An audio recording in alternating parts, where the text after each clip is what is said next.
মানবতা বিরোধী অপরাধে শেখ হাসিনার বিচারের রায় কাল। বিভিন্ন স্থানে বিচ্ছিন্ন নাশকতা, সড়ক অবরোধ, রাজধানীতে কড়া নিরাপত্তা। দেশের অর্থনীতি ও নিরাপত্তা রক্ষায় দরকার গণতান্ত্রিক সরকার, মন্তব্য ফখরুলের। ৫ দাবিতে অনড় জামাত সহ ৮ দল। নির্বাচন সুষ্ঠু করতে সব দলের সহযোগিতা চাইলেন সিইসি। সংলাপে ইসলামী ঐক্য জোটের ২ গ্রুপের মধ্যে হট্টগোল।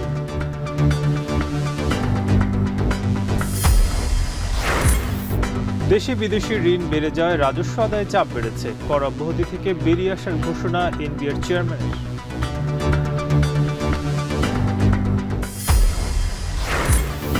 গ্রেপ্তারি পরোয়ানার পর আত্মসমর্পণ করে জামিন পেলেন অভিনেত্রী মেহজাবিন। প্রলোভন দেখিয়ে ২৭ লাখ টাকা আত্মসাতের অভিযোগ।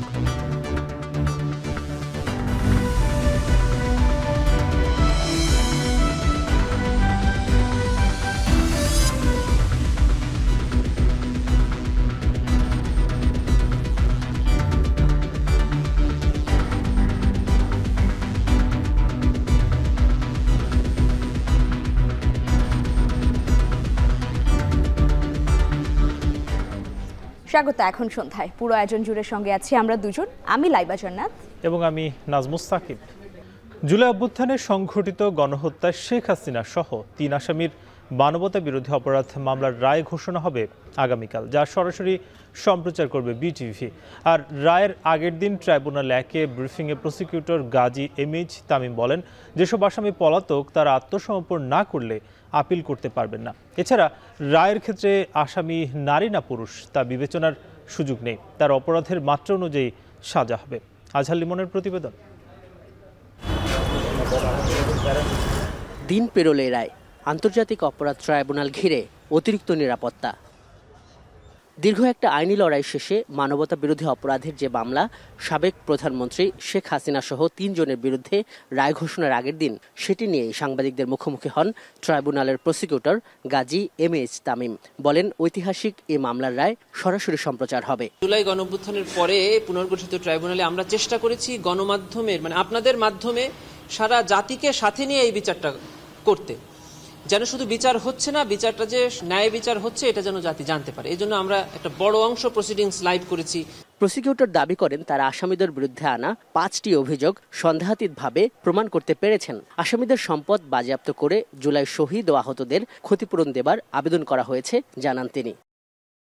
রায়ে সর্বোচ্চ শাস্তি আসবে ট্রাইব্যুনাল থেকে আশাবাদ ব্যক্ত করে প্রসিকিউটর বলেন, রায়ের পর নতুন করে কনভিকশন ওয়ারেন্ট বা সাজা পরোয়ানা পাঠানো হবে ইন্টারপোলে।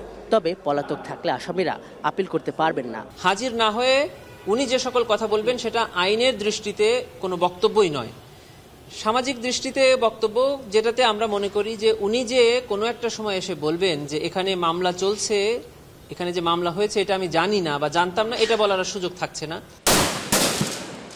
জুলাই আগস্ট গণহত্যার বিচারে গেল বছরের অক্টোবরে পুনর্গঠিত ট্রাইব্যুনালে এটি মূলত প্রথম মামলা। এর 3 আসামির বিরুদ্ধে গণহত্যার পরিকল্পনা, প্ররোচনা ও নির্দেশ দেবার অভিযোগ আনা হয়েছে। 14 জুলাই গণভবনের সংবাদ সম্মেলনে ছাত্র জনতাকে রাজাকারের নাতিপুতি বা রাজাকারের বাচ্চা বলা, হেলিকপ্টার থেকে গুলি ও মারণঘাতী গুলির নির্দেশের টেলিফোন কথোপকথন, চাংখারপুল হত্যা, সাভারে গুলি করে মরদেহ পুড়িয়ে দেয়া এবং রংপুরে আবু সাইদকে গুলি করে হত্যার ঘটনাগুলোকে শেখ হাসিনা সহ 3 আসামির বিরুদ্ধে অভিযোগ ও প্রমাণ হিসাবে উপস্থাপন করেছে প্রসিকিউশন পক্ষ। আজহার লিমন, এখন ঢাকা। এদিকে সিলেট ও ময়মনসিংহ সহ দেশের বিভিন্ন স্থানে যানবাহনে আগুন দিয়েছে দুর্বৃত্তরা। পাশাপাশি ঢাকা বরিশাল মহাসড়কে গাছ ফেলে ও টায়ার জ্বালিয়ে বিক্ষোভ করে কার্যক্রম নিষিদ্ধ আওয়ামী লীগ। নাশকতার অভিযোগে কুমিল্লা থেকে নিষিদ্ধ ছাত্রলীগের 44 জনকে আটক করেছে আইন শৃঙ্খলা বাহিনী। শনিবার গভীর রাতে সিলেটের শহীদ শামসুদ্দিন আহমেদ হাসপাতালের একটি অ্যাম্বুলেন্স ও কুমারগাঁও বাসস্ট্যান্ড এলাকায় একটি বাসে আগুন দেয় দুর্বৃত্তরা। খবর পেয়ে ফায়ার সার্ভিসের কর্মীরা ঘটনাস্থলে গিয়ে আগুন নিয়ন্ত্রণে আনেন। আগুনে অ্যাম্বুলেন্সটি পুড়ে ছাই হয়ে যায়, তবে এতে প্রাণহানির কোনো খবর পাওয়া যায়নি। একইভাবে ময়মনসিংহে কাভার্ড ভ্যানে আগুন দেয় দুর্বৃত্তরা। এদিকে ঢাকা বরিশাল মহাসড়কের ওপর গাছ ফেলে অবরোধ করেছে কার্যক্রম নিষিদ্ধ আওয়ামী লীগের নেতাকর্মীরা। ভোর থেকে মাদারীপুরের গোপালপুর বাস স্ট্যান্ডের উত্তর পাশে কয়েকটি স্থানে গাছ ফেলে সড়ক অবরোধ করে তারা। নাশকতার অভিযোগে কুমিল্লা থেকে নিষিদ্ধ ছাত্রলীগের 44 জনকে আটক করেছে আইনশৃঙ্খলা বাহিনী।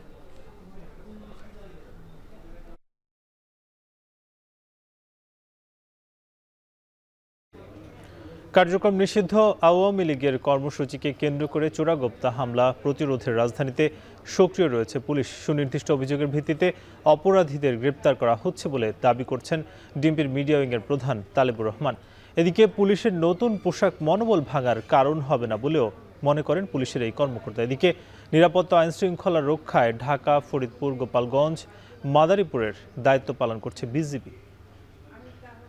নগরবাসীর নিরাপত্তার জন্য যে সব পুলিশি তৎপরতা সেগুলো ইতিমধ্যে আমরা চক আউট করেছি এবং তার ভিত্তিতে নগরের যে গুরুত্বপূর্ণ এবং কৌশলগত স্থানগুলোতে আমাদের চেকপোস্ট বাড়িয়েছি। এর বাইরে আমাদের নিয়মিত যে টহল কার্যক্রম সেটাও জোরদার করা হয়েছে। ইতিমধ্যে বিভিন্ন স্থানে আমাদের যে তল্লাশি কার্যক্রম সেটাও চলমান রয়েছে।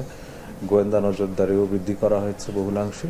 আমি সার্বিকভাবে বলতে পারি নগরবাসীর সহায়তায় পুলিশ যে কোনো ধরনের নাশকতা প্রতিরোধ করার জন্য যথেষ্ট সক্ষমতা পুলিশের রয়েছে এবং আমরা সে অনুযায়ী কাজ করছি। শেখ হাসিনার রায় ঘোষণাকে ঘিরে রাজধানীতে সর্বোচ্চ সতর্ক অবস্থানে আইন শৃঙ্খলা রক্ষা বাহিনী। এই নিয়ে বিস্তারিত জানাতে বাংলা মোটর এলাকা থেকে যুক্ত হচ্ছেন তৌহিদুল তারেক। তারেক, আইন শৃঙ্খলা বাহিনীর প্রস্তুতি কেমন দেখছেন? বাংলা মোটরের কি অবস্থা?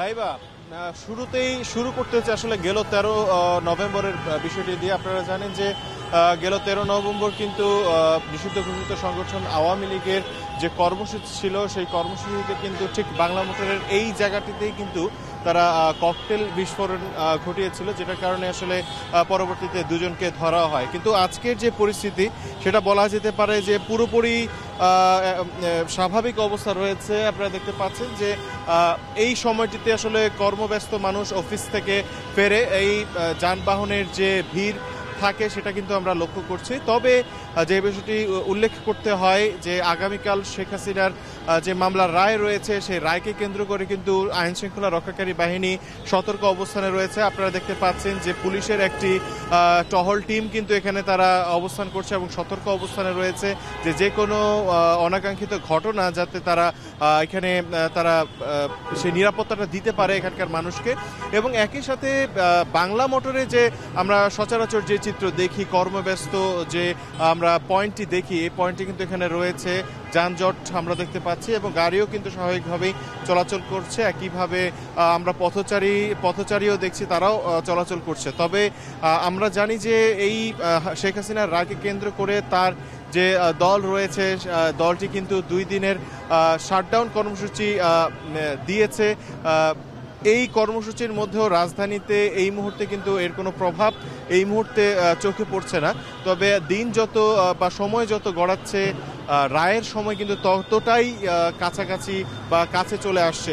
সেই বিষয়টির দিকে লক্ষ্য রেখে কিন্তু আমরা দেখতে পাচ্ছি যে আইনশৃঙ্খলা রক্ষাকারী বাহিনী রাজধানীর যে গুরুত্বপূর্ণ পয়েন্টগুলো রয়েছে সেই পয়েন্টগুলোতে অবস্থান করছে। একই সাথে হাইকোর্টেও কিন্তু আমরা দেখেছি যে বিকেল থেকেই কিন্তু শুধু পুলিশ নয়, সেনাবাহিনী এবং বিজেপির সদস্যরাও কিন্তু সেখানে অবস্থান করছিলেন এবং পুলিশের পাশাপাশি বিজেপি এবং সেনাবাহিনীর সদস্যরাও কিন্তু এই আইন শৃঙ্খলা রক্ষায় কাজ করছে। আপনারা দেখতে পাচ্ছেন যে এখানে যে বাইক কিংবা অন্যান্য যে যানবাহনগুলো রয়েছে নিরাপত্তার খাতিরে কিন্তু তাদেরকে এই তারা চেক করছেন যে কোনো ধরনের আসলে বিস্ফোরক বা কোনো ধরনের অরাজকতা তৈরির জন্য কেউ কোনো কাজ করছে কিনা। এবং এই এমন পরিস্থিতিতে কিন্তু বলা যেতে পারে যে সাধারণ মানুষ এখানে যারা চলাচল করছে তারা কিছুটা নিশ্চিন্তে রয়েছেন। তবে গেল কয়েকদিন আগের যে ঘটনা ছিল সেই ঘটনার পর যেটা ধারণা করা হচ্ছিল যে পরিবেশ হয়তো কিছুটা শান্ত থাকতে পারে। তবে আমরা দেখতে পাচ্ছি যে রাজধানীর যে কর্মব্যস্ততা, সেই কর্মব্যস্ততা বাংলা মোটরের যে চিত্র সেটি কিন্তু আমি বলার চেষ্টা করেছি। এখানে পুরোপুরি স্বাভাবিক অবস্থা চলছে। এবং একই সাথে আরেকটি বিষয় একটু উল্লেখ করতে চাই যে আগামীকালকেও কিন্তু নিষিদ্ধ ঘোষিত সংগঠন আওয়ামী লীগের শাটডাউন কর্মসূচি রয়েছে এই রায়কে কেন্দ্র করেই। তবে আইন শৃঙ্খলা রক্ষাকারী বাহিনী কিন্তু বলছে যে এখানে আতঙ্কিত হবার কিছু নেই, কারণ তারা জনগণকেও আশ্বস্ত করছে যে জনগণ তাদের সাথে রয়েছে এবং কোনো ধরনের আতঙ্ক যাতে তাদের মধ্যে না আসে, কারণ পুলিশ তাদের এবং আইন শৃঙ্খলা রক্ষাকারী বাহিনী তাদের নিরাপত্তায় সর্বদা জাগ্রত রয়েছে। এই বিষয়টি কিন্তু তারা আশ্বস্ত করেছে।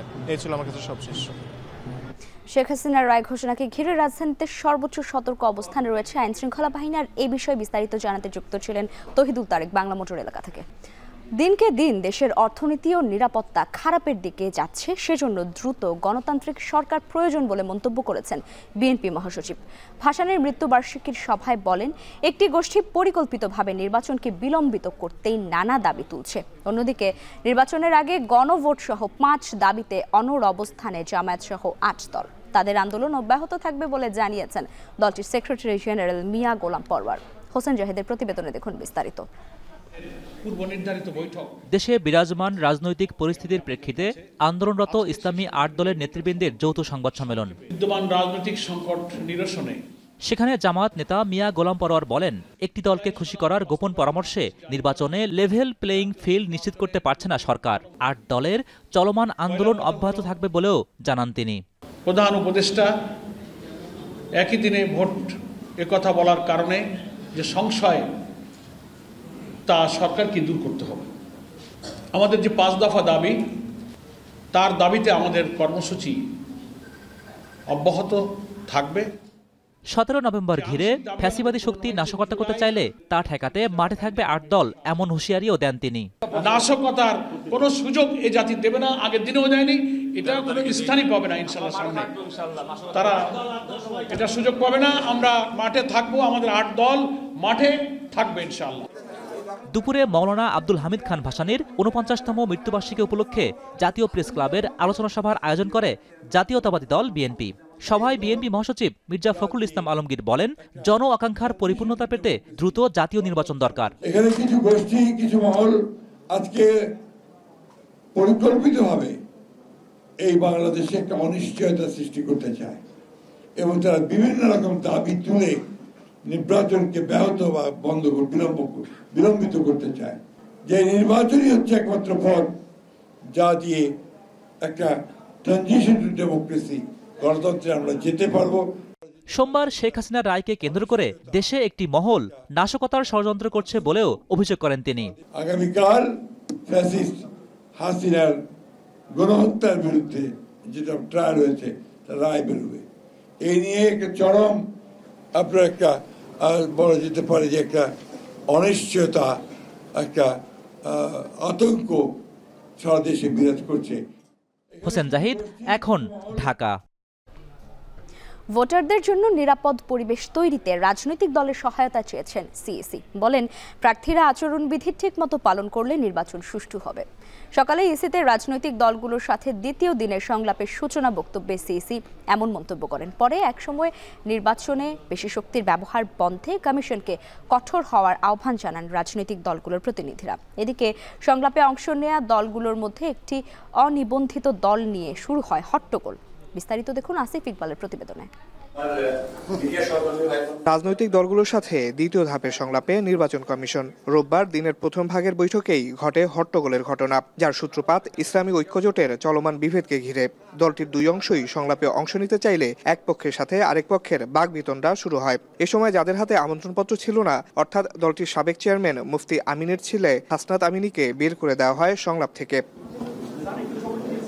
নির্বাচনকে সামনে রেখে রাজনৈতিক দলগুলোর সঙ্গে ধারাবাহিক আলোচনার অংশ হিসেবে রোববার 12টি দলকে আমন্ত্রণ জানায় নির্বাচন কমিশন। ইসির উপর আদালতের হস্তক্ষেপ বন্ধ না হলে সঠিক সময়ে সুষ্ঠু নির্বাচন আয়োজন নিয়ে শঙ্কা প্রকাশ করেন রাজনৈতিক দলগুলোর নেতারা। তারপরে যে জিনিসটি বলেছেন যে আমরা যাতে নতজানু না হই, আপনারা আমাদেরকে উৎসাহ দিচ্ছেন, আমরা নতজানু হব না। আমরা একটা সুষ্ঠু সুন্দর ইলেকশন করার জন্য যা যা করার দরকার সবই করছি। আমাদের ভালো নির্বাচন করার বিকল্প কোনো রাস্তা নেই। ভালো নির্বাচন ছাড়া আর কোনো বিকল্প নেই উল্লেখ করে নির্বাচন কমিশনাররা বলেন, কোনো পেশি শক্তির কাছে নতজানু হবে না ইসি। জোরপূর্বক কেন্দ্র দখল করা, না হয় সিল মারা, না হয় কোনো আয়োজনে দাঁড়িয়ে প্রকাশ্যে বলা এই মার্কা এবং এই দল ছাড়া আর কারো নির্বাচনে আসার দরকার নাই। এইটাই কিন্তু আমাদের একটা কালচারাল ড্যামেজ করে দিয়েছে। আমাদেরকে এখন এটাকে আনডু করতে হবে। আনডু করে ভালো জায়গায় নিয়ে যেতে হবে। সংলাপে প্রধান নির্বাচন কমিশনার বলেন, সুষ্ঠু, সুন্দর ও গ্রহণযোগ্য নির্বাচনের জন্য রাজনৈতিক দলগুলো সহ সবার সহযোগিতা প্রয়োজন। এক্সপার্টিস, আমাদের ডায়াসপোরাদের ভোটের একটা ব্যবস্থা করা। এখানে আমাদের যারা ভোট কালেকশন করেন প্রায় 10 লক্ষের মতো লোক নিয়োজিত থাকেন, আইন শৃঙ্খলা বাহিনী থেকে শুরু করে পুলিং অফিসার, প্রিসাইডিং অফিসার ইত্যাদি ইত্যাদি। ওরা নিজেরা কোনোদিন ভোট দিতে পারে না, তাদের একটা ভোটের ব্যবস্থা উদ্যোগ আমরা নিয়েছি। ভোটারদেরকে কেন্দ্রে নিয়ে আসা, একটা সেফ এনভায়রনমেন্ট যাতে আমরা ক্রিয়েট করতে পারি, সেই ব্যাপারে আমাদেরকে সহযোগিতা করা। নির্বাচনের লেভেল প্লেইং ফিল্ড ও সুষ্ঠু পরিবেশ নিয়ে সন্তোষ প্রকাশ করলেও সুষ্ঠু নির্বাচনের স্বার্থে কমিশনকে সর্বাত্মক সহযোগিতার আশ্বাস দেন রাজনৈতিক দলগুলোর প্রতিনিধিরা। আসিফ ইকবাল খান, এখন, ঢাকা। নির্বাচন যেন সুষ্ঠু, সুন্দর এবং উৎসবমুখর হয় তার জন্য মাঠ প্রশাসন প্রস্তুত রয়েছে বলে জানিয়েছেন স্বরাষ্ট্র উপদেষ্টা লেফটেন্যান্ট জেনারেল মোহাম্মদ জাহাঙ্গীর আলম চৌধুরী। শেখ হাসিনার রায়কে ঘিরে বিশৃঙ্খলা এড়াতে সব বাহিনী প্রস্তুত রয়েছে বলে জানান তিনি। দুপুরে বরিশালে পুলিশ লাইন্সে জেলা ও পুলিশ প্রশাসন সহ বিভিন্ন দপ্তরের কর্মকর্তাদের সাথে মতবিনিময় শেষে কথা বলেন তিনি। এ সময় তিনি আরও বলেন, আইনশৃঙ্খলা পরিস্থিতি সন্তোষজনক রয়েছে। নির্বাচন সুষ্ঠু হওয়ার বিষয়টি শুধু আইনশৃঙ্খলা বাহিনীর উপর নির্ভর করে না, এর সাথে ইসি, রাজনৈতিক দলের ভূমিকা রয়েছে। এর আগে বরিশাল পুলিশ লাইন্স কম্পাউন্ড পরিদর্শন করেন তিনি।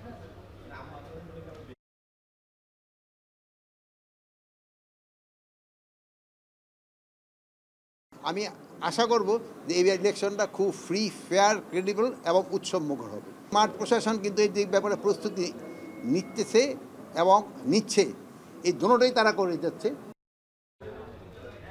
প্রতারণার মামলায় আদালতে আত্মসমর্পণ করে জামিন পেয়েছেন অভিনেত্রী মেহজাবিন চৌধুরী। তার বিরুদ্ধে ২৭ লাখ টাকা আত্মসাতের অভিযোগে মামলা করেন তার ব্যবসায়ী অংশীদার। এই মামলায় মেহজাবিনের ভাইকে আসামি করা হয়। ঢাকা নির্বাহী ম্যাজিস্ট্রেট আদালত ৩-এর বিচারক আফরোজা তানিয়া গত ১০ নভেম্বর তাদের বিরুদ্ধে গ্রেপ্তারি পরোয়ানা জারি করেন।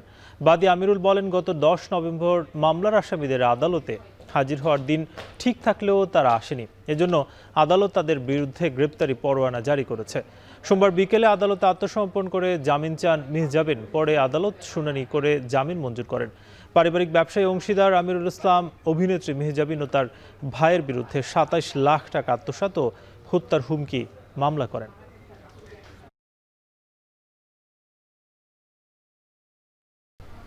এখন থেকে কোনো কর অব্যাহতি দেবে না এনবিআর। ছাড় দেওয়ার এখতিয়ার সংসদের হাতে। সেই লক্ষ্যে আয়কর, ভ্যাট ও কাস্টমস আইন সংশোধন করেছে সরকার। তৈরি পোশাক সহ নানা খাতের অংশীজনদের সাথে বৈঠকে একথা জানান এনবিআর চেয়ারম্যান আব্দুর রহমান খান। বলেন, দেশি বিদেশি ঋণ অনেক বেশি হওয়ায় রাজস্ব আদায়ে চাপে রয়েছে। রাজস্ব বাড়ানো ও কর অব্যাহতির সংস্কৃতি থেকে বেরিয়ে আসতে চাপ দিচ্ছে বৈদেশিক দাতা ও উন্নয়ন সহযোগীরা। তাই কর হার বাড়াতে চায় এনবিআর। পণ্য খালাস জটিলতা কমাতে এইচএস কোডের 4 ডিজিট মিলে গেলেই পণ্য ছাড় দেওয়ার নির্দেশনা দেওয়া হয়েছে বলেও জানিয়েছেন তিনি। রপ্তানির বিপরীতে 1% হারে উচ্চ কর কর্তনের চূড়ান্ত কর, এটা আগামী বাজেটে আমরা দেখব। তখন দেশে নতুন ইলেকটেড গভর্নমেন্ট আসবে, ওনারা এগুলো বিচার বিবেচনা করবেন। বাস্তবতা হচ্ছে আমাদের কালেকশনের উপর আমাদের বিশেষ করে প্রচুর চাপ। আমাদের আপনারা দেখেছেন যে ডেভেলপমেন্ট পার্টনাররা ক্রমাগত আমাদের উপরে কী ধরনের চাপ তৈরি করছে। এর কারণ হচ্ছে আমরা অনেক টাকা দেনা হয়ে গেছি এবং আমাদের এই ঋণ এবং আমাদের বাজেট সংস্কার করার জন্য, বাজেটের অর্থায়ন করার জন্য আসলে আপনাদের কাছ থেকে ট্যাক্স না নিয়ে আমাদের আর কোনো গত্যন্তর নেই। দেশের অর্থনীতি আগের চেয়ে ভালো অবস্থায় রয়েছে বলে দাবি করেছেন অর্থ উপদেষ্টা ডক্টর সালেউদ্দিন আহমেদ। রাজধানীর আন্তর্জাতিক মাতৃভাষা ইনস্টিটিউটের নগদ ডিআরইউ বেস্ট রিপোর্টিং অ্যাওয়ার্ড অনুষ্ঠানে কথা বলেন তিনি। অন্তর্বর্তী সরকারের সময় মূল্যস্ফীতি 14% থেকে 8% নেমেছে উল্লেখ করে ডক্টর সালেউদ্দিন আহমেদ বলছেন, আর্থিক উন্নয়নের পাশাপাশি সামাজিক উন্নয়নও জরুরি। তিনি আরও বলেন, দেশের অর্থনৈতিক অবস্থায় উন্নতি হচ্ছে বলে আন্তর্জাতিক মুদ্রা তহবিল স্বীকৃতি দিয়েছে। এবার 24টি ক্যাটাগরিতে 27 জন ব্যক্তিকে দেওয়া হয়েছে নগদ ডিআরইউ বেস্ট রিপোর্টিং অ্যাওয়ার্ড।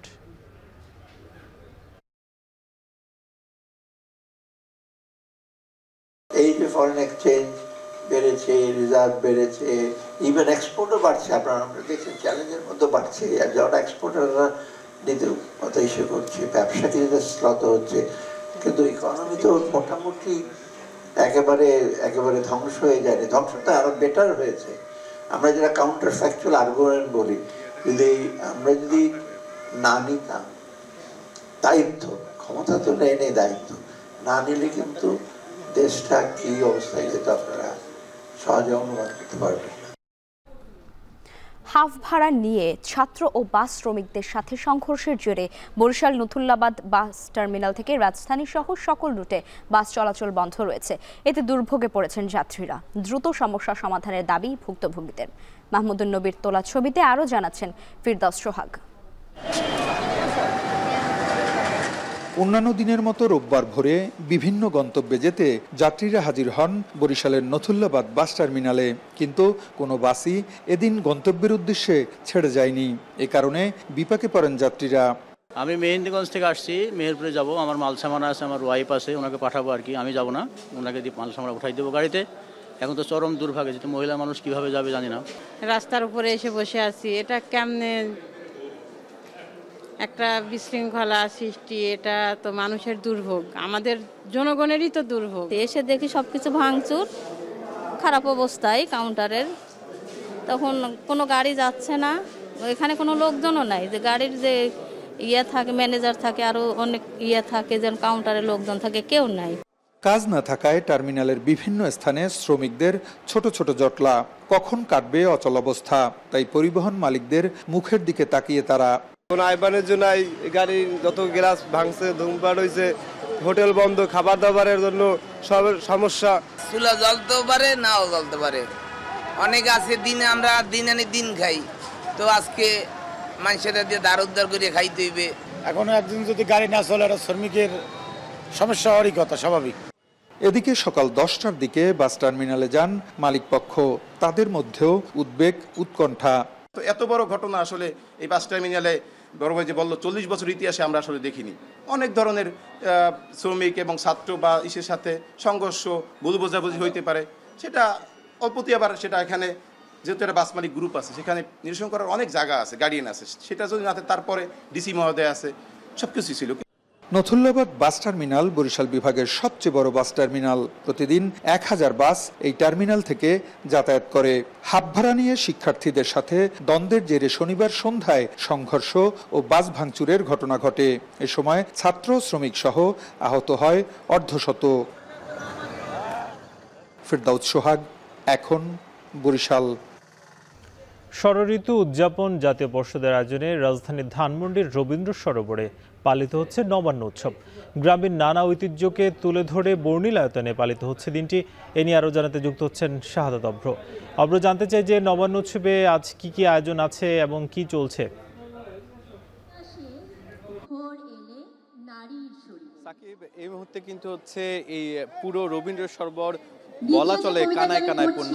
আর এই পুরো আয়োজন জুড়ে কিন্তু চলছে গ্রামীণ অর্থনীতি, গ্রামীণ যে কৃষিক্ষেত্র, সেই সব কিছু নিয়ে কিন্তু হচ্ছে এখানে কবিতা, গান এবং সাংস্কৃতিক সব ব্যাপার কিন্তু আমরা এখানে লক্ষ্য করছি। তার পাশাপাশি কিন্তু এই যে গ্রামীণ অর্থনীতির সাথে যেটি সব থেকে বেশি প্রচলিত হালখাতা, এবং তার পাশাপাশি যদি আমি বলতে চাই যে এই যে নবান্ন উৎসবের যেই গোড়াপত্তন, সেটি কিন্তু হয়েছিল প্রায় আদিম যুগের পরপরই, যখন পরপর কিন্তু হচ্ছে মোগল আমলে কিন্তু এসে এই যে নবান্ন, এটি কিন্তু বৈশাখ মাসে চলে আসে। কিন্তু তার আগ পর্যন্ত কিন্তু হচ্ছে অগ্রহায়ণের 1 তারিখেই এই নবান্ন উৎসবটি পালন করা হতো। সেই আদি নবান্ন কিন্তু এখন শহরের বুকে আমরা পালন করছি। এই মুহূর্তে ঠিক রবীন্দ্র সরোবর ধানমন্ডিতে নবান্ন উৎসব পালন করা হচ্ছে, যেটি কিনা 1432, এবং এখানে এসে প্রত্যেকেই ফিরে যাচ্ছে গ্রামীণ সেই জীবনযাত্রায়। বিশেষ করে ধান থেকে শুরু করে গ্রামীণ যে আবহ, পিঠাপুলি সবকিছুই কিন্তু হচ্ছে এই নবান্নকে কেন্দ্র করে হয়ে থাকে। মূলত এই যে নতুন অন্ন, সেই নতুন অন্নকে কেন্দ্র করে কিন্তু গ্রামে কিন্তু এই যে এই মৌসুমে বা অগ্রহায়ণের আজকের এই তারিখে এই নতুন অন্ন বা নতুন ভাত দিয়ে তারা পিঠা, পায়েস বিভিন্ন ধরনের পুলি বানান। এরপর কিন্তু হচ্ছে সেগুলো সবাই একসাথে মজা করে নানাভাবে কিন্তু উদযাপন করে। আর সেটির কিন্তু এখানে এসে অনেকটাই আমরা আবহাওয়াটি লক্ষ্য করেছি, একটু শীত শীত পড়েছে, তার পাশাপাশি কিন্তু হচ্ছে আশেপাশে অনেক পিঠা বিক্রি করছে। সবকিছু মিলিয়ে মনে হচ্ছে যে আজকে নববর্ষের প্রথম দিনের যেই পাকা ধানের উঠা যে পিঠা, সেটি কিন্তু এখানে গন্ধ পাওয়া যাচ্ছে। এই ছিল আমার কাছে রবীন্দ্র শরবত থেকে সর্বশেষ সাকিব। ঢাকা চট্টগ্রাম মহাসড়কের সীতাকুণ্ডে বাস নিয়ন্ত্রণ হারিয়ে কাভার্ড ভ্যানকে ধাক্কা দেয়ায় 5 জন নিহত হয়েছে, আহত আরও বেশ কয়েকজন। সন্ধ্যা 6টার দিকে সীতাকুণ্ডের মিরেরহাট বটতল এলাকায় এই দুর্ঘটনা ঘটে। হতাহতরা সবাই বাসেরই যাত্রী। পুলিশ জানায় ঢাকা থেকে চট্টগ্রাম যাচ্ছিল সিডিএন পরিবহনের একটি বাস। এ সময় বটতল এলাকায় পৌঁছালে নিয়ন্ত্রণ হারিয়ে কাভার্ড ভ্যানকে ধাক্কা দেয় এতে ঘটনাস্থলে বাসের 4 যাত্রীর মৃত্যু হয়। আহতদের উদ্ধার করে শুরুতে সীতাকুণ্ড হাসপাতালে নিয়ে গেলে আরও একজনের মৃত্যু হয়। বাকিদের চট্টগ্রাম মেডিকেল কলেজ হাসপাতালে আনা হয়েছে। বাসটির দ্রুত গতির কারণে দুর্ঘটনা বলে প্রাথমিকভাবে ধারণা পুলিশের।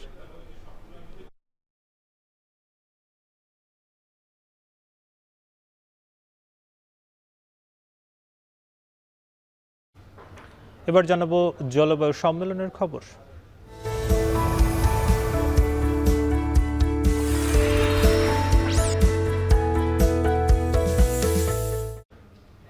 ব্রাজিলে বিশ্ব জলবায়ু সম্মেলনে অ্যামাজনের আদিবাসীদের বিষয়ে আলোচনাভুক্ত করার কথা থাকলেও তা শেষ পর্যন্ত করা হয়নি, যে কারণে আদিবাসীদের বিক্ষোভের আশঙ্কায় সম্মেলনের প্রধান ফটকে অবস্থান নিয়েছে দেশটির সেনাবাহিনী। বেলেম শহর থেকে সে খবর জানিয়েছেন মাহমুদ রাকিব। মাথায় অ্যামাজনের জীব জন্তুর পালক দিয়ে তৈরি বিশেষ মুকুট আর গায়ে ভিন্ন ধরনের পোশাক, হাতে দ্রোহের প্ল্যাকার্ড আর মুখে ধরিত্রী রক্ষার বিপ্লবী সুরের স্লোগান।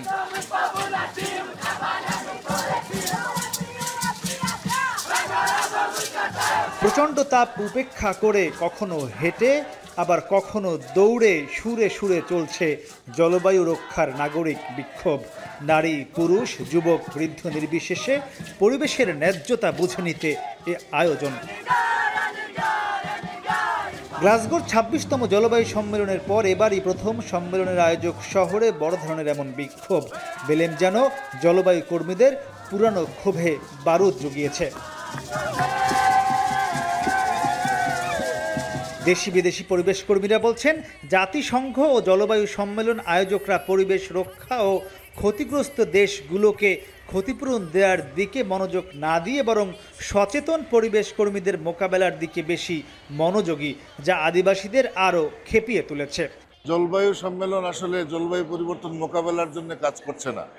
জলবায়ু সম্মেলন মূলত কাজ করছে যারা এটা মোকাবেলার প্রচেষ্টায় লিপ্ত তাদেরকে কিভাবে প্রতিহত করা যায়।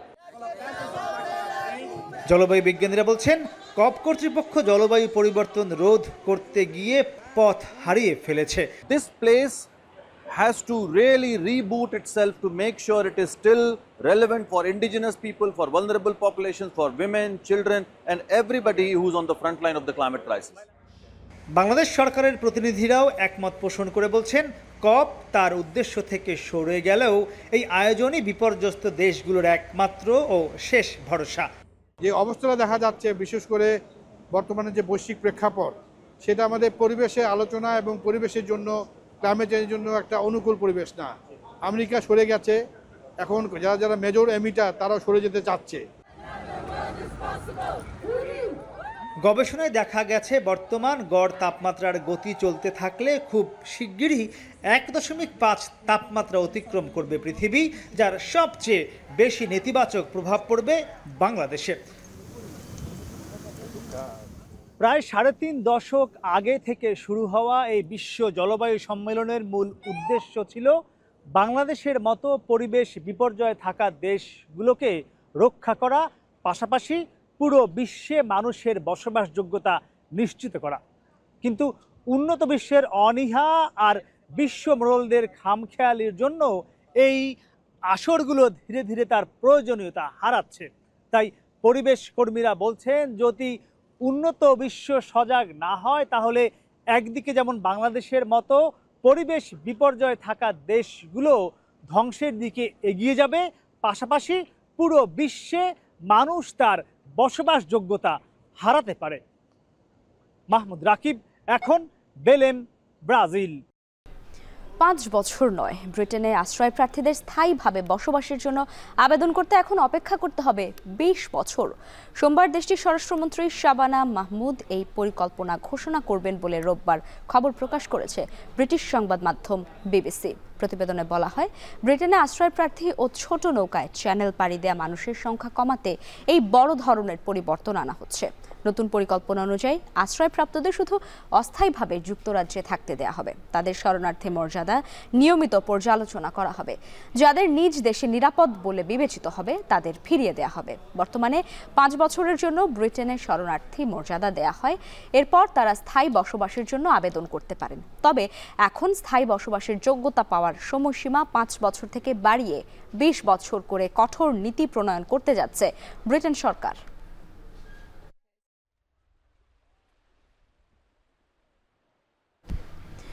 বাংলাদেশ ফুটবলের সঙ্গে শেষে এসে তড়ি ডোবা প্রবাদের সখ্যতা বেশ আগের। মনোসংযোগের ঘাটতি, প্রস্তুতির অভাব, নাকি চিরায়ত অভ্যাস? ঠিক কোন কারণে বারবার মন ভেঙেছে দেশের ফুটবল সমর্থকদের, তার উত্তর খুঁজে পাওয়া বেশ কঠিন। কেউ কেউ দুষছেন কোচ ক্যাব্রেরার ট্যাকটিক্সে, আর তার উত্তর খুঁজতে চেয়েছেন জুবাইর আহমেদ। ওই সময়ে যেন দলটাকে সেভ রাখতে পারে, এই জিনিসগুলি। আশরাফ উদ্দিন আহমেদ চুন্নু 70 কিংবা 80-র দশকে বাংলাদেশের সোনালী সময়ের সাক্ষী। দেশের জার্সিতে সর্বোচ্চ গোল আর একমাত্র হ্যাট্রিকের মালিক চুন্নু স্মৃতির পাতা হাতড়েও মনে করতে পারলেন না ঠিক কবে শেষ সময়ে গোল হজম করে ম্যাচ হাতছাড়া করেছিল সেই সময়ের বাংলাদেশ। তবে বর্তমান ফুটবল ভক্তদের জন্য এই চিত্রটাই সবচেয়ে পরিচিত। 2021 সালের অক্টোবর থেকে 10 ম্যাচে 80 মিনিটের পর গোল খেয়ে ম্যাচের ড্র কিংবা হারের মুখ দেখেছে বাংলাদেশ। শেষ সময়ে ফুটবলাররা ব্যর্থ হচ্ছেন নিজেদের স্বাভাবিক খেলা ধরে রাখতে, কখনো বা চাপের মুখে ভেঙে পড়ছেন গোলরক্ষকরা। জাতীয় দলের সাবেক গোলরক্ষক বিপ্লব ভট্টাচার্য কোচ ক্যাব্রেরার সঙ্গে কাজ করেছেন 2 বছর। জানালেন স্প্যানিশ কোচের দর্শন নিয়ে। একজন কোচ হিসাবে সে কন্টিনিউয়াস কিন্তু খেলোয়াড়দেরকে সব ব্রিফিং করে। আসলে সবচেয়ে বড় জিনিস, খেলোয়াড়রা যদি নিজের 100% কনসেন্ট্রেশনটা মাঠে না রাখে। আমরা এই জায়গাটায় খুবই ট্যাকটিক্যালি অনেক কিছু হিসাব করতাম অ্যাজ এ প্লেয়ার হিসাবে, এবং কোচও আমাদেরকে ওইভাবে বলে দিত যে যখন লাস্ট মোমেন্টগুলো, বিশেষ করে লাস্ট 10 মিনিট খুব হিসাব করে খেলতে হবে। বিপ্লব ভট্টাচার্য অবশ্য বলছেন এমন সময় সবচেয়ে বেশি দায়িত্ব নিতে হবে গোলরক্ষকদেরই। আর এক সময়ের আলোচিত স্ট্রাইকার আশরাফ উদ্দিন চুন্নু দেখছেন ম্যান মার্কিংয়ের দুর্বলতা। ম্যান টু ম্যান মার্কিংটা জরুরি থাকে। যেমন লাস্ট ম্যাচে যেটা নেপালের সঙ্গে যে গোলটা খেলছে, এখানে তো আমার ফরমেশনের জন্য গোলটা খেলছে। কর্নার, ফ্রি কিক এবং ডেঞ্জারাস এরিয়া থেকে যে বলগুলো আসতো, তখন আমাদের অ্যাজ এ গোলকিপার কিন্তু as a like a leader তখন, হ্যাঁ। সো প্রত্যেকটা খেলোয়াড়কে মার্কিং করা, অপোনেন্ট টিমের কি প্লেয়ার কারা, কে গোল করতে পারে তাকে মার্ক করা এবং দায়িত্বগুলো দিয়ে দেওয়া, এবং প্রত্যেকটা জায়গায় ওই সময়ে কোচ, একটা গোলকিপার কোচ হয়ে যেতে হবে। দেশের ইতিহাসে অন্যতম সেরা স্ট্রাইকার চুন্নু অবশ্য সংকট কাটাতে বড় পরিসরে কাজ করার পক্ষপাতী। প্রবাসী ফুটবলারদের সুযোগ দেওয়ার পাশাপাশি মানসম্মত ফুটবলার তৈরি করে সংকট সমাধানের পক্ষে কিংবদন্তি স্ট্রাইকার। আজকে 1 বছর হয়েছে, কমিটি হয়েছে, একটা তৃণমূলের সঙ্গে কথা বলেছে, তারা ডিস্ট্রিক্ট ফুটবল চালু করেছে, জেলা উপজেলা ফুটবল চালু করেছে। এই দেশীয় ফুটবলারদেরকে তৈরি করতে হবে। এখান থেকে আরো ভালো মানের খেলোয়াড় বের করে নিয়ে আসে আমরা জাতীয় দল গড়ব, সেই লক্ষ্য কিন্তু তারা কাজ করছে না। ভারত ম্যাচের আগে বাংলাদেশের ফুটবলে সবচেয়ে বড় দুশ্চিন্তা শেষ 10 মিনিট। গোল স্কোরিং সমস্যার সমাধান হয়ে এসেছেন হামজা সুমিত্রা। তবে রক্ষণের চিরায়ত এই অভ্যাস কাটিয়ে তোলা এখন ক্যাব্রেরা আর দেশের ফুটবলের জন্য চ্যালেঞ্জের নাম। জুবাইর আহমেদ, এখন, ঢাকা। শেষ করব এখন সন্ধ্যা, তবে তার আগে শিরোনামগুলো জানিয়ে দিচ্ছি আরও একবার। মানবতা বিরোধী অপরাধে শেখ হাসিনার বিচারের রায় কাল। বিভিন্ন স্থানে বিচ্ছিন্ন নাশকতা, সড়ক অবরোধ, রাজধানীতে কড়া নিরাপত্তা। দেশের অর্থনীতি ও নিরাপত্তা রক্ষায় দরকার গণতান্ত্রিক সরকার, মন্তব্য ফখরুলের। 5 দাবিতে অনড় জামাত সহ 8 দল। নির্বাচন সুষ্ঠু করতে সব দলের সহযোগিতা চাইলেন সিইসি। সংলাপে ইসলামী ঐক্য জোটের 2 গ্রুপের মধ্যে হট্টগোল।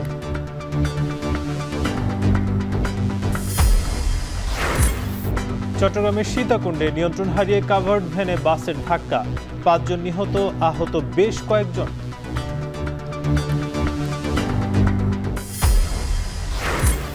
গ্রেপ্তারি পরোয়ানার পর আত্মসমর্পণ করে জামিন পেলেন অভিনেত্রী মেহজাবিন। প্রলোভন দেখিয়ে 27 লাখ টাকা আত্মসাতের অভিযোগ।